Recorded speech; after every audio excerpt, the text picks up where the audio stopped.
Welcome back for another deep dive. Last time we touched on how artificial intelligence is making waves and, changing the media landscape, and this time we're going to zoom in on a specific challenge. It's causing a real stir, this whole world of copyright and intellectual property. You see, with all this buzz around AI, there's this tricky situation brewing, one that could really turn the industry upside down. Yeah, that's right. Picture this. A media company super excited about using AI, creating new content, and wham, they get hit with a lawsuit. Turns out their AI might have borrowed a little too much from existing work. A real legal nightmare, huh? Oh, absolutely. It's basically like plagiarism, but on this massive digital scale, right? So how is this even happening? Well, you see, generative AI, the kind that actually creates things, it learns from these huge, massive amounts of data. We're talking text, images, music, you name it. And guess where it often finds all this data? The internet, of course. Right. But isn't a lot of that content, protected? Oh, absolutely. Copyright laws are there to protect creators and their work. The problem is that AI, when it's out there, scouring the internet for information, it doesn't exactly stop and ask for permission first. So it's kind of like this digital free-for-all where AI just grabs whatever it can? In a way, yeah. And that's where all these lawsuits come into play. Media companies are realizing, hey, wait a minute, our content might have been used to train these AI systems without our consent, and they're not thrilled about it. Remember that lawsuit the New York Times filed against OpenAI and Microsoft? Oh, yeah, for sure. That was a huge case. Exactly. And I have a feeling that's just the tip of the iceberg. There are over 15 similar high-profile cases brewing right now in the U.S. alone. Yeah. It's gotten so big that even the U.S. Copyright Office is getting involved. They're actually studying the whole issue, trying to figure out how to balance this need for innovation, with protecting the rights of creators. Makes sense. So what are some of the solutions people are talking about? There's got to be ways to use AI responsibly without stepping on anyone's toes, right? Oh, absolutely. There are some really interesting ideas emerging. One idea is to make sure that AI is only trained on data that's licensed, that it's okay to use. Think of it like a digital paper trail, something that follows the content all the way back to its source. So instead of this kind of Wild West situation we have now, it'd be more like a well-organized library, where everything's labeled correctly. Exactly. That way, everyone knows where the content came from, and the creators get the credit they deserve. There are a few ways to do this, like using blockchain technology or embedding special tags, kind of like metadata, into the content itself. So basically, creating a system that makes it crystal clear who owns what and how it can be used. That sounds like it could solve a lot of these problems. It could, for sure. But, that's not the only issue we're grappling with. Think about deepfakes, for example. This technology, it uses something called GAN's generative adversarial networks to create these incredibly realistic but fake videos. It's fascinating, but imagine suddenly your face pops up in a video you never agreed to be in. Oh, I know. It's kind of terrifying, honestly. It feels like there should be rules around how people's likenesses can be used like that, Definitely. And there are groups pushing for that. SAG-AFTRA, the Actors Union, they're proposing regulations for how actors' likenesses can be used in AI-generated content. They want to make sure actors have control over their digital images and, get compensated fairly. It sounds like companies are starting to realize how important this all is, too. I mean, nobody wants to end up in court, right? Exactly. Nobody wants that. And some are being really proactive. Media, for instance, a company that licenses user-generated content, they're incredibly careful about securing all the rights they need before their AI even touches the content. Wow, that seems like a very smart approach. Yeah. They're basically preventing those potential legal battles before they even start. Exactly. And it's not just the smaller companies taking this seriously. Even the big players like Disney are getting involved. They're testing a system for creating deepfake cameos for their movies. But here's the key difference. They're making absolutely sure they get consent from the actors beforehand. Oh, that's an interesting approach. It seems like they're finding a way to embrace the tech but still respect people's rights. Exactly. And it shows that it's totally possible to find a good balance, It's not all doom and gloom. Take Thomson Reuters, for example. They actually won a copyright lawsuit because they could prove that the data their AI was using, it was all obtained ethically. So it's not just about dodging lawsuits, it's about doing the right thing from the start. It seems like companies are realizing that ethical AI is just good business, too. It is. It can actually give them a real competitive edge. The key takeaway here is that we're at this really crucial point, this whole AI revolution, it's happening. So what happens next? What's the next chapter in this story? It really makes you think, doesn't it? What happens to this whole idea of originality when machines can just copy anything? Any style, any voice, any image? That's a huge question. I mean, it challenges everything we think we know about creativity. Like, if an AI creates something, a painting, a song, whatever, and it's indistinguishable from something a human made, does it have the same value? Yeah, that's a question philosophers and artists will probably be debating for a long time. But for now, practically speaking, we need ways to actually tell the difference between human work and, AI-generated stuff. That seems incredibly hard. How do you even start to do that? There are a few different approaches people are working on. One is to develop tools that can analyze the content itself. Look for signs, a digital fingerprint almost, that can tell us, yep, an algorithm made this. Almost like embedding a watermark in the code. Exactly, yeah. Another idea is a system like certification or labeling. Creators could voluntarily say, hey, this was made with AI, or this wasn't. That seems like a good way to be more transparent.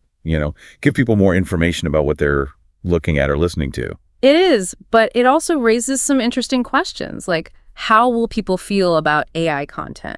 Will they pay for it the same way they pay for something made by a person? That's a good point. It comes down to the value, right? Right. If people think, oh, AI stuff is less valuable, less original, that could have a huge impact on, well, everything. Yeah, absolutely. And think about the artists and creators out there, the ones trying to actually make a living from their work. So we need to make sure human creativity is still valued, still rewarded, even in this world where AI can just pump out stuff so fast. Exactly. And that brings up another crucial aspect of this whole thing, how AI shapes public perception, the potential for spreading misinformation. Right. We've talked about the legal stuff, but the ethical side of this is just as important. Maybe even more so. Think about it. AI can make these super realistic deepfakes, things that could be used to spread lies or, manipulate people's opinions. It's a scary thought. And it's not just deepfakes, right? It could be fake news articles, social media posts, all sorts of things. Oh, yeah. And the problem is, as AI gets better and better, it gets harder and harder to tell what's real. So what can we do? How do we stop AI from becoming this tool for, deception and manipulation? It's a tough one. No easy answers. But one thing we have to do is raise awareness. Make sure people understand how dangerous AI-generated misinformation can be. So education is key. For sure. We need to teach people how to, think critically about what they see online, how to spot the signs that something might be AI-generated. It seems like media literacy is more important now than ever. It really is. People need to be savvy consumers of information so they can make good choices about what to believe, what to share. And it's not just about the public, right? Tech companies and policymakers, they have a part to play too. Absolutely. The companies that are building these AI systems, they have to be responsible. They need safeguards to prevent misuse, Like content moderation policies. Yeah. Fact-checking algorithms, things like that. Exactly. And policymakers, well, they need to come up with rules and regulations, that address these unique challenges that come with AI-generated stuff. It sounds like a team effort is needed. Everyone needs to be on the same page. I agree. It's a complex problem, but it's one we have to tackle head on if we want to, use AI's power without undermining everything. It's a lot to think about. So as we wrap up this part of our, dive into this, what's the main takeaway? I think the big message is that AI, it's a powerful tool, huge potential, but it's not some magical solution. We've got to be careful, got to stick to ethical principles. It's not something we can just embrace without thinking about the consequences. And those consequences could be serious. We could see erosion of trust, more social division, even threats to democracy if we're not careful. That's a pretty sobering thought. Yeah.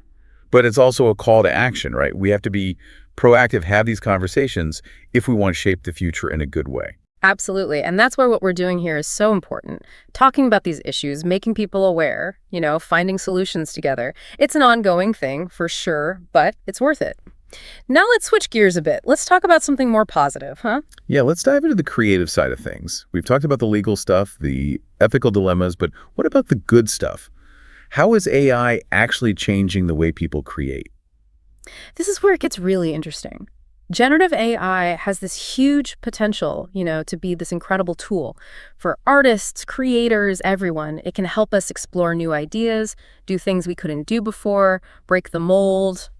So instead of replacing creativity, it can actually make it stronger. Exactly. Think of AI as a partner, someone to bounce ideas off of, experiment with. It can help you create things you never even imagined, on your own. I like that, a creative partner. It's not humans versus machines, it's humans and machines working together. Right. And we're already seeing this happen. Like in music, AI is being used to compose melodies, create these crazy sounds, even whole arrangements. Wow, so even something as personal as music can benefit from AI. Totally.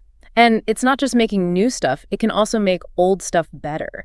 Imagine remastering classic films, restoring old photos, even colorizing black and white footage. That's amazing. It's like giving these old works a new life. Exactly. And it helps us preserve our history, share it with new generations. Okay, I'm convinced about the creative potential, but how about the real world? How is AI actually being used in media right now? Well, it's being used everywhere.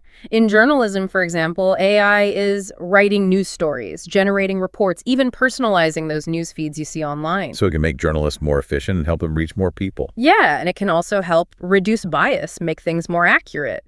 AI can analyze tons of data, find patterns that humans might miss, and that leads to more objective reporting. That's a huge advantage. It sounds like AI could change the game for journalism. It definitely could. And it's not just journalism. In movies and TV, AI is being used for special effects, creating realistic characters, even writing scripts. Wait, AI can write scripts? That's wild. Yeah, it's still early days, but the results are pretty impressive. It can analyze tons of scripts, figure out what works, themes, plot structures, and then use that to generate news stories. So it's like having a virtual screenwriter. Yeah, and it can even tailor the content for different people. Imagine different versions of a movie for different ages, different cultures. That's fascinating. It could totally change how we experience entertainment. For sure.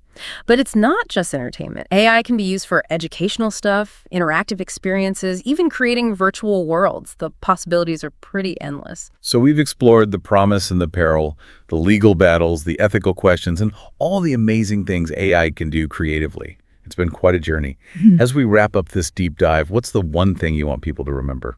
I think the key is that AI isn't just about technology. It's a cultural shift. It's changing how we create, how we consume media, even how we see the world. There are risks, for sure, challenges we have to face, but there's also this incredible opportunity. It's up to all of us to figure this out, to make sure AI benefits everyone. I couldn't agree more. This is just the start of the conversation. We need to keep talking about these things, raising awareness, and working together to find solutions. This is just the beginning. Thanks for joining us on this deep dive. It's been an amazing conversation, and I'm sure everyone listening has learned a lot. We'll be back soon with another fascinating topic, but until then, keep exploring, keep asking questions, and keep diving deep.